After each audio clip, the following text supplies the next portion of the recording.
How to fix Adobe Premiere Pro? There was an error decompressing the audio or video error. Hello everyone, and let's get started. First step to fix this issue could be knowing what the file type is. For that, go to the videos or audio section and then on the properties by right clicking on it. After that, you will see the type of file. As you can see, the video type is of MP4. Similarly, if the audio type is of MP3, we need to convert it into WAV type. For that, there are a lot of online converters, so you just have to open any of your browser. Once you open the browser, go to the online converter and choose the file. Once that is done, you have to convert it into WAV type.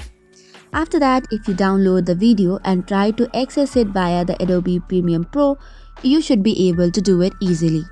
So that is all for today's video. For more such contents, do not forget to hit the like and subscribe button. Thank you and keep watching.